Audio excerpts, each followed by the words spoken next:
Good afternoon and welcome to Senator Hunt, legislative candidate from District 8. Thank you, Senator Hunt, for joining us for our virtual legislative candidate meetings. My name is Gina Ragland, and joining me today are AARP lead advocacy volunteers Susan DeCamp and Danny DeLong.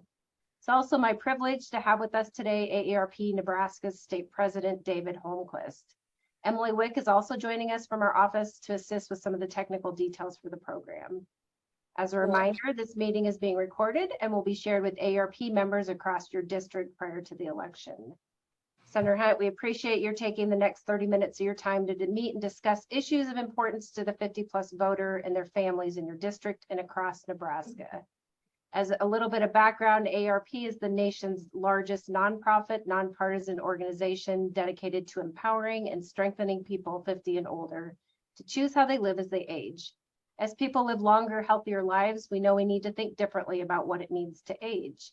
So with that, Senator Hunt, if you wanted to start us off by giving us a little background about yourself and your campaign, and our goal is about 5 minutes or less on that, that would be great. And then once you've completed, we'll kind of jump into the questions. So okay, great. So I'm Megan Hunt, and I'm running for re-election to the Nebraska Legislature. I got elected in 2018 to represent District 8, which includes the neighborhoods of Dundee and Benson and parts of Keystone and Midtown Omaha. I'm just going to set you guys up over here. Okay. I am a public school parent. I have a son who's 12 in 7th grade. And I've been a business owner in my district for about 20 years. I ran a dress shop for a long time, and now I own a stationery store, and that's what I do with most of my time. I really started to get active politically in Nebraska in 2015 when Omaha Public Schools was working on updating their sex education curriculum. And at that time, the curriculum hadn't been updated since 1971. So in some cases, we had kids getting the same sex ed that their grandparents had gotten. And since then, we've had an increasingly out and increasingly depressed and suicidal LGBTQ population. We have the internet, we have the AIDS epidemic, like the world is not the same. And so at the time in Douglas County, we also had some of the highest rates of STDs and STIs in the entire country. And I was part of a group that thought that if we could just give kids age-appropriate, medically accurate, research-based sex education, we could fix a lot of those problems. And long story short, it was really difficult, but we did it. And after that happened, we did see the rates of STDs and STIs go down in Douglas County, which I'm really proud of. But what I didn't expect is people started to look at me, not just as a business leader, but maybe as a political leader. And so I asked my friends and neighbors, like, if I ran for office, do you think I should do that? Would you vote for me? And in 2018, I won by a landslide. So since I've been elected in the legislature, I have continued to lead on issues around access to healthcare, reproductive justice, issues of fair housing and food assistance.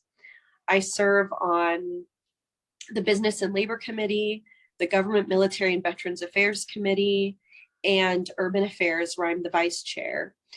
And I just feel ready for next year. Whatever happens with the rest of the legislature, we could get 17 new members. And so it's going to be a very different place than it has been for the last 4 years. But I know that whatever happens, it's really a privilege to be able to serve. And, you know, I won't be in there forever. So I will continue to do my best to be worthy of the gift and the privilege and to use the time I have there as best I can. Great. Thank you, Senator. We appreciate that. And just moving on, and because of time constraints, we provided you with a set of 3 issues prior to this that contain 4 questions that address the 50 plus in Nebraska, looking again to a lot about 5 minutes for each question. Our first question is on health, caregiving, and home and community-based services, and Susan DeCamp is going to take that one. So go ahead, Susan. Okay. Good afternoon, Senator. Thank you for spending some time with us today. As you know, home and community-based services, also known as HCBS, provides an array of services designed to assist individuals with daily living activities that promote independence to support them to age in place or delay institutional care. A family caregiver is any family member, friend, or acquaintance who cares for another person that is unable to live independently, and they often provide this care without pay. Telehealth services can be significant for older adults in rural areas or underserved communities especially, while also providing support to family caregivers by reducing travel, wait times, and costs associated with in-person care. So we have a couple of questions on those topics. The first question is, what will you do to support the 240,000 unpaid family caregivers in Nebraska through policies such as enhanced respite services, access to telehealth, caregiver education and training, and help with out-of-pocket costs? And the second question, what will you do to protect and/or expand the home and community-based services program, particularly recruitment and retention of a sufficient workforce and adequate funding of the services that Nebraskans and their families rely on? Well, I can take the last part of that question first. I wouldn't support any cuts in funding to those services, and I haven't. And when we're talking about talent attraction and retention, that's pretty much my whole deal. Like everything I do in the legislature, I really view through a lens of, is this the kind of thing that's going to make people want to live here? Is this the kind of thing that makes Nebraska hospitable to workers, to their families, to their loved ones? Are they going to be supported as they age? Are they going to be supported as they raise their children? What is, whatever scenario they're in, I want Nebraska to be a place that's a place anybody feels like they could have a really great life. So that would be a really integral part of that. In 2021, I passed my priority bill, which allowed caregivers to apply for unemployment. And so that was really a great thing that I'm proud that the legislature was able to come together and kind of agree that, these caregivers are unpaid. They make great sacrifices to care for others.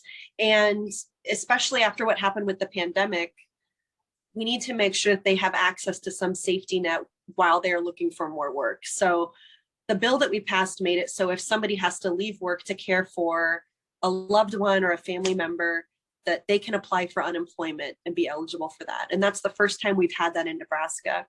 In the past, I've introduced bills to expand telemedicine and telehealth that have not passed, but I've always supported other bills to expand telehealth as well. So I don't see anything like that changing. Thank you. Thank you for your answer.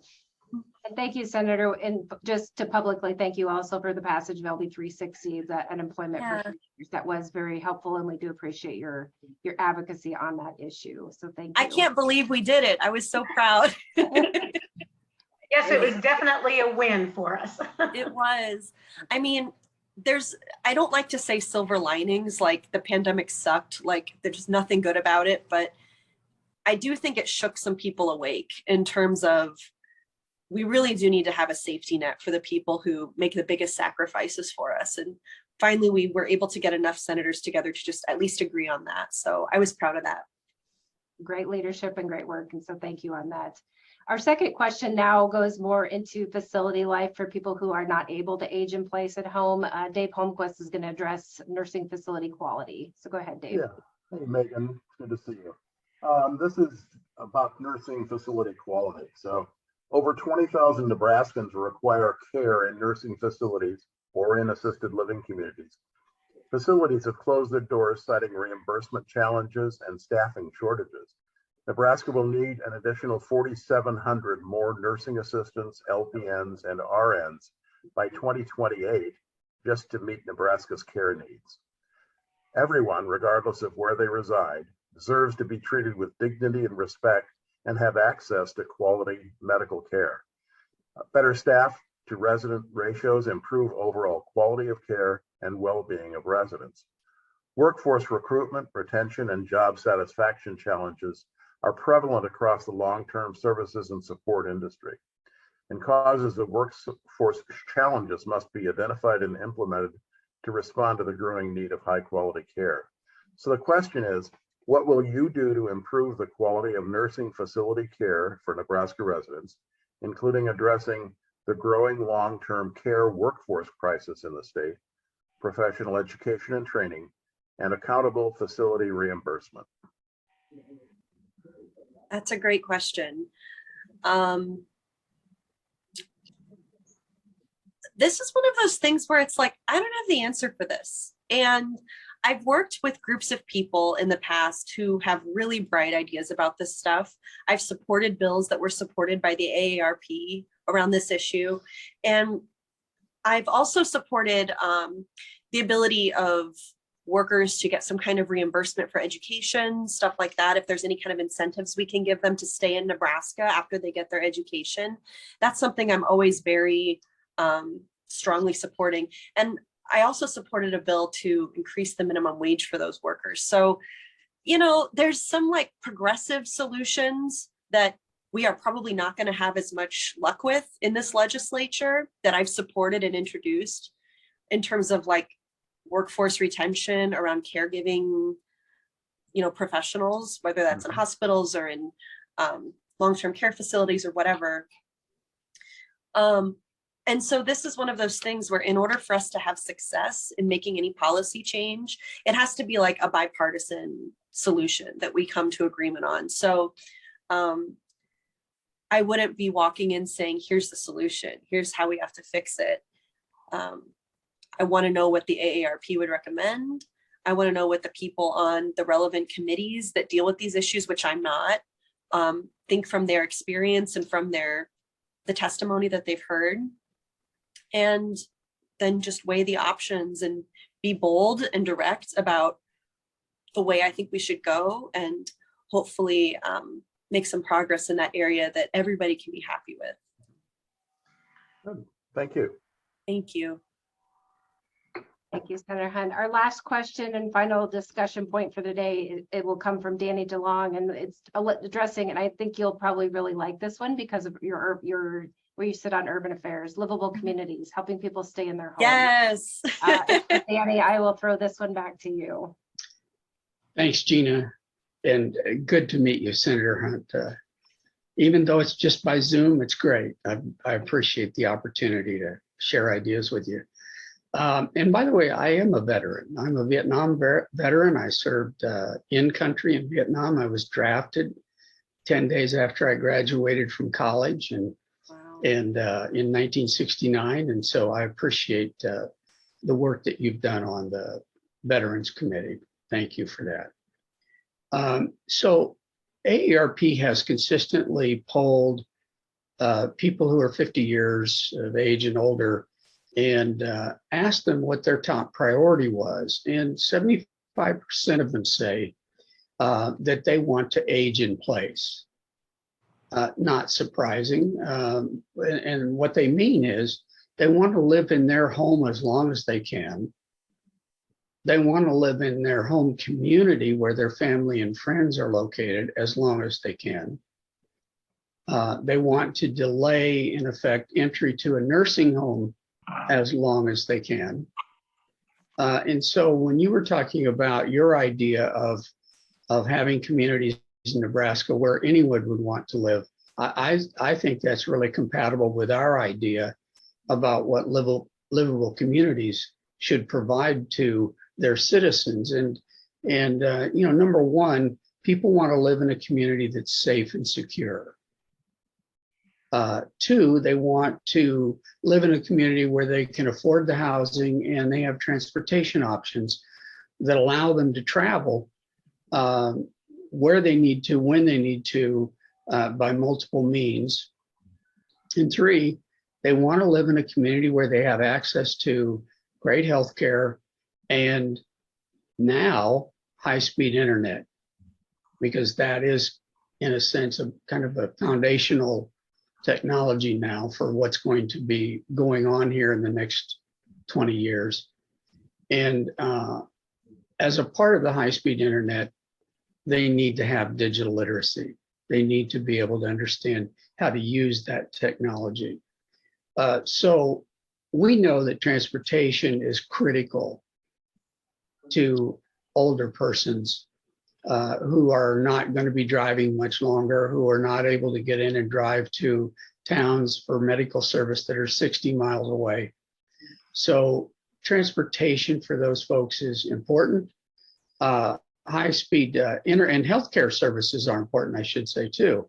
We're seeing a drying up of healthcare services in our smaller rural communities. Clinics are going out of business. Nursing homes are going out of business. Drugstores are going out of business. And I'm from Callaway, was originally from Callaway, Nebraska, and we have a medical clinic there that serves people who live way up into the sandhills because there is no other healthcare facility that's closer. They have a small drugstore there, so they can take care of that. And so we see healthcare services just drying up out at the end of the pipeline. High-speed internet, and as you said, we've had telehealth. We want to expand telehealth. You've tried to expand it in many different ways, and we're successful in some. People need internet service that is affordable, reliable, and accessible. Those three conditions need to be met for internet services. People who are going to use the internet, especially people who are 50 plus, need to have digital skills development, what we also call, like I said, digital literacy. So we need to find a way to provide training for people who don't know how to use their devices, don't even own devices because they don't know how to use them, and kind of help bring them into the ability to have meetings like face-to-face meetings with their family because they live far away from their family, for example. So the question that I have for you is, of course, related to livable communities.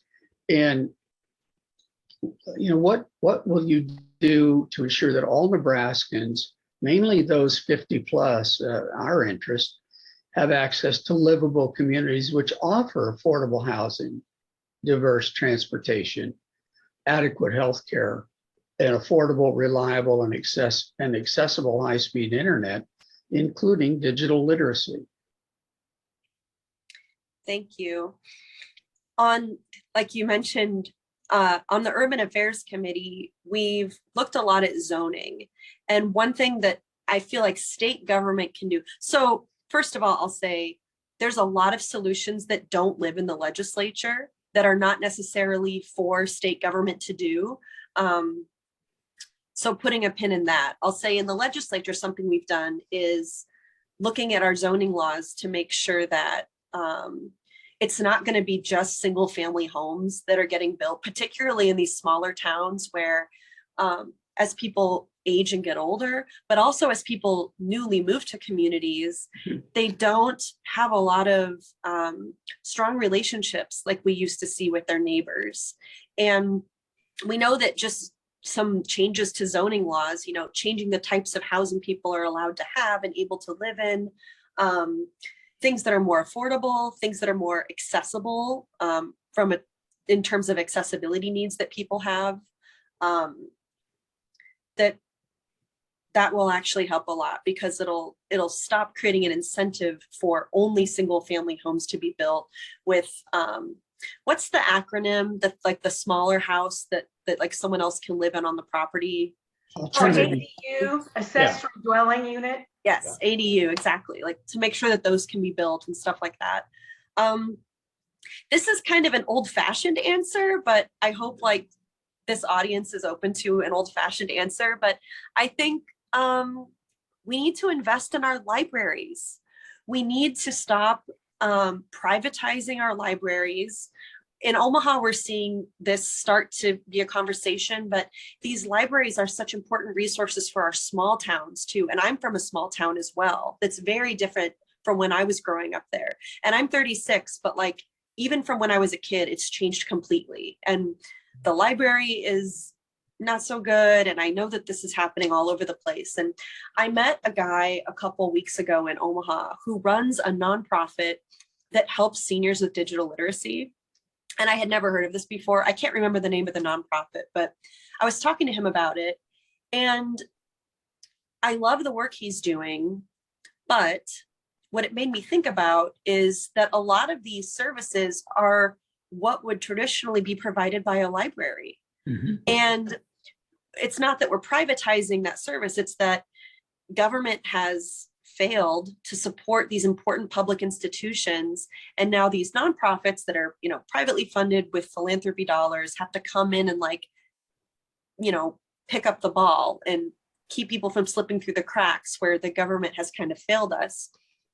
And that's a problem I just see in all kinds of sectors of society, is how, I support competition, I support capitalism, all that stuff. But when we privatize everything, it's the people who are most vulnerable who lose the services. So, looking in the legislature about how we keep our libraries funded, how we keep them from being privatized, it's like not a glamorous solution, and it's not a one size fits all solution, but we have to stop chipping away at the resources that vulnerable people rely on in this state. And finally, Mr. DeLong, thank you for your service, for sure. Thank you. Yeah, thank you. Glad I could do it. Thank you, Senator. Thanks for Hunt. your answer too. Sorry. I didn't Oh, mean- you're Yeah. fine. Absolutely. And thanks for your service on the Urban Affairs Committee too, because I know you've been very instrumental in a lot of housing changes that are going on too. So, Senator, as I we're also, Oh, can I go ahead. add one quick thing? I also, in the legislature, have been really mindful about mentoring newer senators to work on the same issues that I've worked on. Because with term limits, like, we need people to know the landscape of these issues so they can pick them back up where we left them off. And then also, honestly, with you guys, for a practical reason, which is I'm a leftist, like I'm a very progressive person. And in the Nebraska legislature, sometimes that presents roadblocks for success for me because of who I am. And so I think I've been very successful and good at understanding when I'm not the right messenger for something. And, maybe I'll work on zoning for ADUs, or maybe I'll work on some affordable housing stuff or some caregiver benefits stuff, but I may not be the right person to introduce that bill. So I've also been very successful in the last 4 years in finding the right home for the right policy so that it's not sabotage just because I'm the one championing it or something. And, that's just what politics is. It's not good or bad. It's just, you have to have the right messenger. And I think in the last 4 years, I've been very successful with that too. Great. Thanks Thank you. for bringing that up, actually. Yes. It's an important Yeah. consideration. Thank Yes. you. Absolutely. Perfect. So as we're coming now to the end of our 30 minutes here, I'd like to offer you the final 5 minutes or less, whatever you choose to use, to offer any closing thoughts, comments you might have for our members and the constituents of your district. So Senator Hunt, go ahead. Thank you all for the opportunity and the time. I